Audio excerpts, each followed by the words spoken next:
Hi, good morning. Thank you all for being here. I'd like to thank Lisa Cantu and Jen Hogg, without whom I would not be on this panel. And thank you all for being here. I'd like to tell you a little bit about myself. I trained as a combat medic. I joined straight out of high school. I was 17. My first experience with sexual harassment was with my recruiter. He was married and his wife was pregnant. And he used to make it a requirement for me to go with him and talk to other soldiers about joining the army and kind of reeling them in, you know. And so that was one thing. And then one night he got drunk and he had to stay at a hotel because his wife was mad at him or something. And he had me drive him to the hotel. And at the hotel, he came on to me and I was able to kind of weasel my way out of it and get out. That was my first brush with just the military and kind of sexual harassment.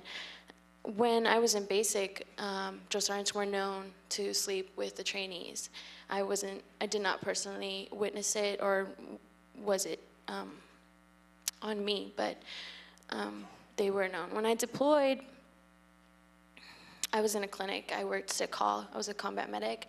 And so I had this interest for working in, for looking at gruesome things because I wanted to see the good stuff, And I asked one of the surgeons that was there, I said, hey, is there a way that I can go to the operating room and watch a case? He's like, okay.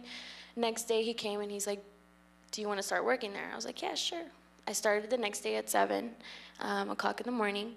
And through that whole deployment, I was harassed every single day. I dreaded every day I went to work because this person would catch me alone or catch me in a hallway and push himself against me with his hands behind his back. And I can tell you it's extremely difficult to do your job proficiently, efficiently, and correctly when there's someone that you have to look out for, your own people, your own comrades, your own supervisors.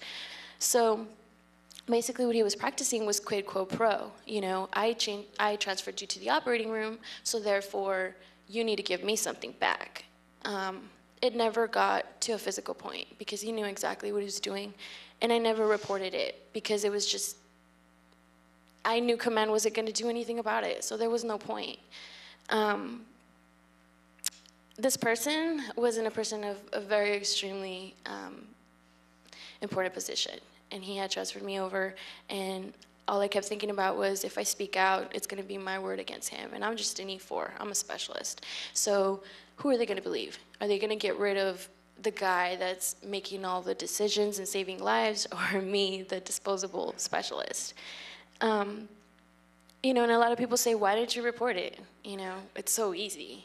No, it's not. You're looked at as a snitch for turning around and talking about your brothers and sisters and comrades that you're working with day in and day out. Yeah. And so I like to say, some people point out also that there's training, that we do sexual harassment training. We do consideration of others training. But the type of training that goes on is check the box training. You know what I mean? Here's a list. Go ahead and sign it. And there's an NCO at the front of the room with a PowerPoint presentation. Slide, slide, slide, slide, slide. We're done. Everybody go home. That's pretty much it, what it comes down to.